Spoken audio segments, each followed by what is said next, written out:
dan berusahalah dengan sepenuh hatimu, jangan sampai engkau menjadi orang yang dizalimi dan juga jangan jadi orang yang berbuat zalim. Usahakan jangan sampai ada orang yang menzalimi dirimu dan engkau juga jangan menzalimi dirimu sendiri. Jangan berbuat zalim baik kepada orang lain maupun kepada dirimu sendiri. Wa in quddirta fakun madluman. Kalau memang kamu siap, lebih baik jadi orang yang dizalimi daripada orang yang menzalimi. Wala takun zaliman, dan jangan engkau zalim. Makhuran, bisa jadi menjadi orang yang tertindas. Wala qahiran, dan jangan pernah menindas orang.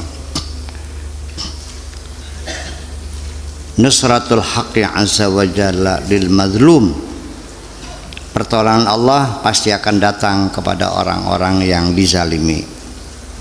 Wala siyama, terutama idza lam yajid nasiran, terutama bagi orang-orang yang dizalimi dan tidak ada yang menolongnya. Minal khalqi, dari orang lain, dari makhluk Allah yang lain, tidak ada orang yang menolongnya. Orang dizalimi dan tidak ada seorang pun yang menolongnya. Itu nanti akan mendapatkan pertolongan dari Allah, sampai Allah berjanji doaul mazlum itu mustajab. Doanya orang yang dizalimi itu dikabul Allah. Iya, gitu.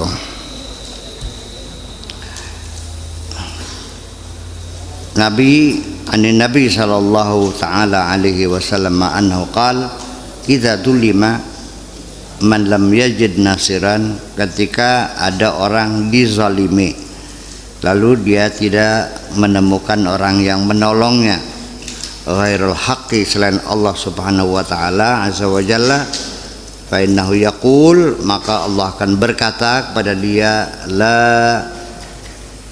la ansurannaka, niscaya aku pasti menolongmu walau ba'dahin, sekalipun agak terlambat, tapi pasti pertolonganku datang sekalipun agak terlambat. Walau ba'dahin, ya, sekalipun agak terlambat, sekalipun tidak on time, ya, mungkin besok, mungkin lusa, tapi aku pasti akan menolongmu itu. Iya, as-sabru titik. As-sabru sababun nusrati, kesabaran adalah merupakan salah satu sebab kita mendapatkan pertolongan dari Allah. Warif'atu, atau sababun nusrati warif'ati, dan ketinggian martabat kita menjadi baik, wal ma'izzati, dan kehormatan kita. Dengan sabar kita bisa mendapat pertolongan, kita menjadi mulia, menjadi orang terhormat dengan sabar itu. Allahumma inna nas'aluka, ya Allah, kami memohon kepadamu as-sabra ma'aka, selalu kami bersabar bersamamu, wa nas'aluka at-taqwa, kami mohon, kami dilimpahi dengan ketakwaan, wal kifayah, dan kecukupan, wal faragh minal kul, dan diberikan kekosongan hati. Dapatnya hati kami dikosongkan dari segala macam kesibukan-kesibukan yang mengganggu kemesraan hati ini.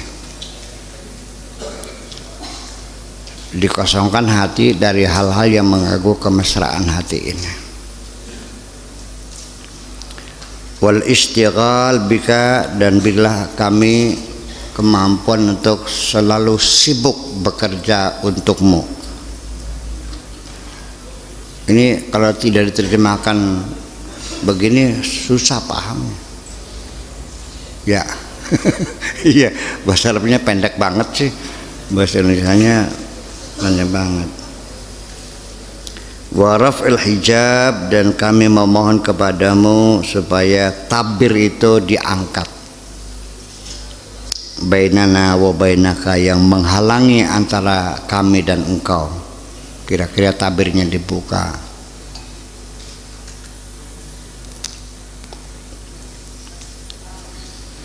Titik irfa'ul wasaita, angkat saja mediator itu, perantara kamu, bainakum wa bainahu, antara kamu dan antara Tuhanmu. Sudah, jangan pakai perantara berhala, jangan pakai perantara duit, jangan pakai perantara, langsung aja to the point, langsung saja face to face, langsung berhadapan sama Allah. Ya, belajar begitu. Nah, artinya maksudnya begini, bukan langsung minta sama Allah, nggak perlu minta tawasul lagi, ini kesalahpahaman. Bisa diterangkan mana? Punten. Artinya begini, salah paham ya gimana?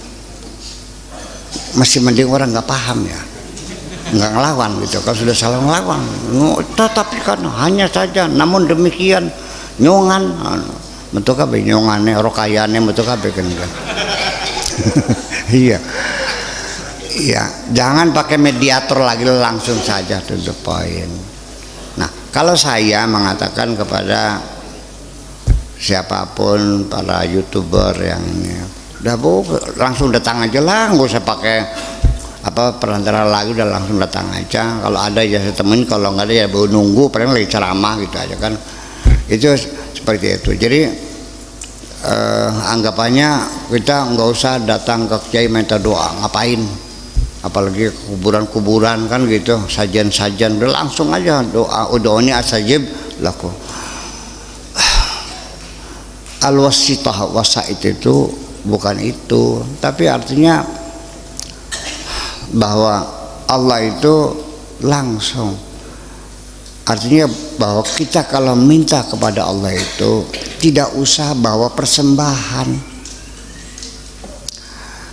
tidak ada persyaratan Allah meminta bahwa untuk dikabulkan doamu itu harus malam Jumat Kliwon jam sekian, kemudian harus berpakaian, nggak ada kok gitu tuh. Terus kayak ceplok aja kan tergan. Iya, iya. Ya kalau kamu ngelamar kerja atau ikut tender, kan persyaratannya melampirkan KTP, NPWP, kan begitu. Kalau mah enggak kok, hanya dengan membawa hati yang bersih aja, itu aja kok susah banget sih. Itu. Jadi ceritanya bukan ke tawasul ini ceritanya gitu maksudnya mah. Iya. Nah tawasul mah itu mah namanya rekomendasi. Apa salahnya sih orang merasa dirinya kotor? Kan bagus toh.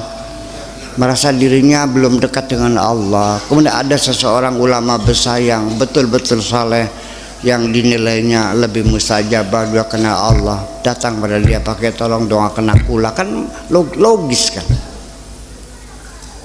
Lah ya iya, maunya di sini ada orang pengen ikut proyek di Indramayu atau punya proposal, kan datang pada saya, Buya kan kenal Koropayan kan, ya datang Buya tolong dong metode, ya kan wajar.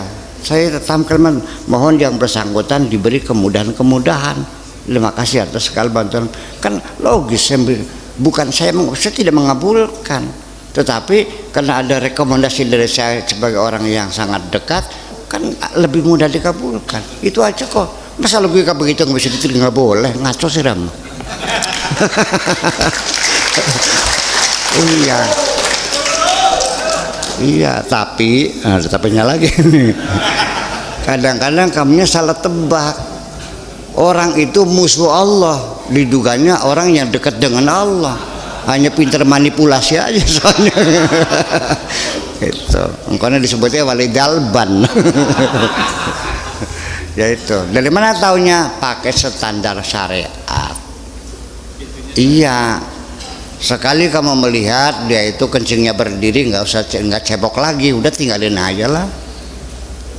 Betul. Begitu kamu datang ke rumahnya, dia lagi nampakin istrinya, udah tinggalin aja, percuma.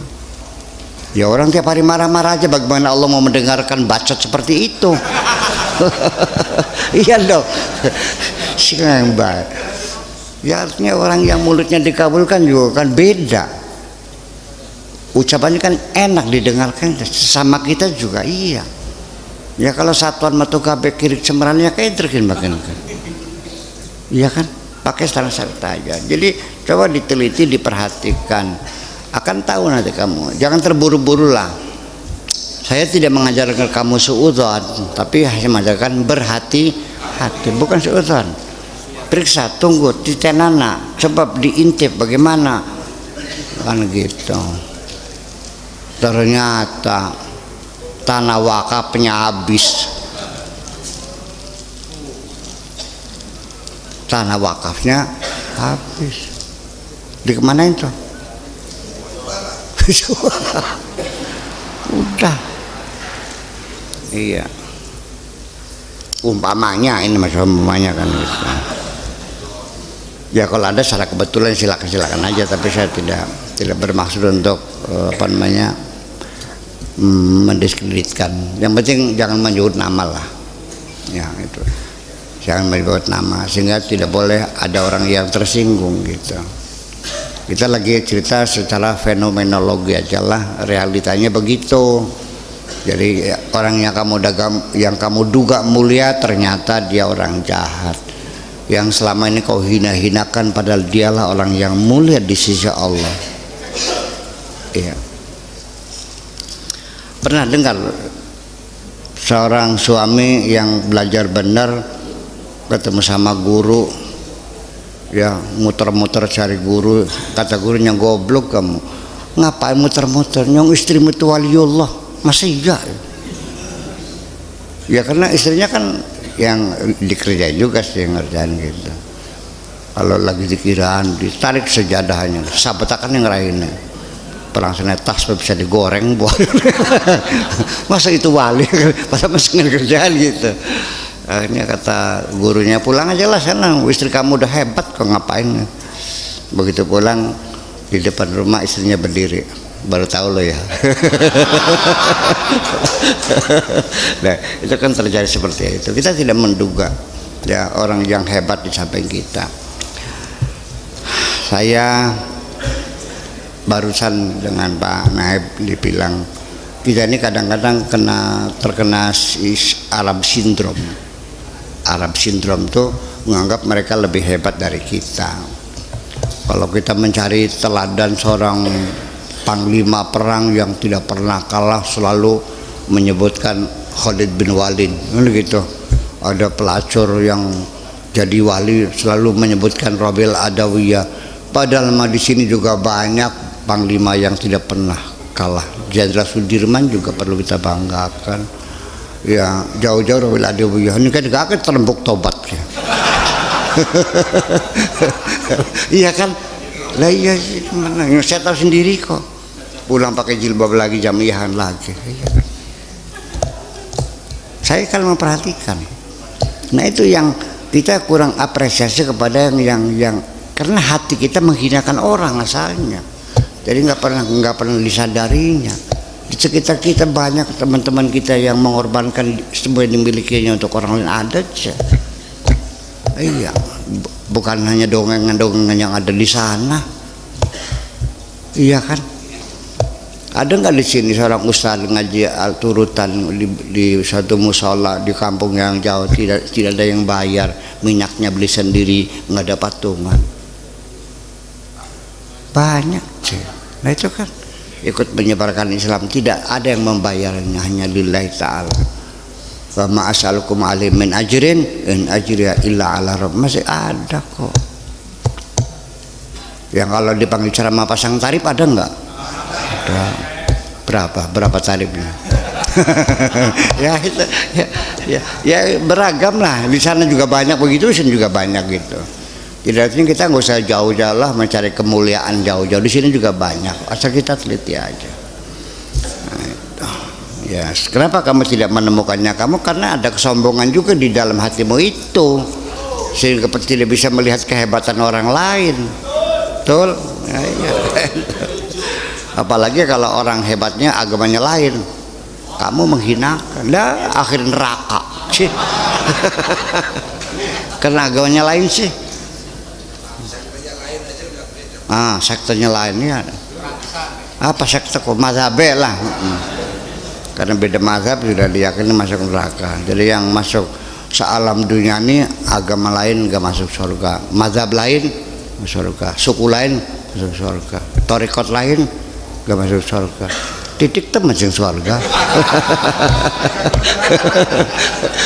Ya. Saya kasih tahu jujur ya, surga itu luasnya langit bumi. Wasari'u ila maghfiratin mir rabbikum wa jannatin arduha samawati wal ard. Tapi neraka itu padat, saking kecilnya, saking sempitnya. Iya, sampai ditanya hal muliti, hal mimazid, wis padat turung, nambahnya mangga juga. Ya, artinya sampai dijejel kalau saking padatnya. Ya bagaimanapun juga nyong neraka itu tempatnya orang bersalah, ya kan begitu, yang tidak mendapat remisi, tidak dapat ampunan. Di dunia juga kalau orang yang bersalah di mana taruhnya? Di penjara. Yang tidak bersalah di luar. Luas mana penjara dengan alam dunia? Begitulah kira-kira, beli paham. Dikiranya surga tuh kota kecil gitu berkiranya. Mana lah.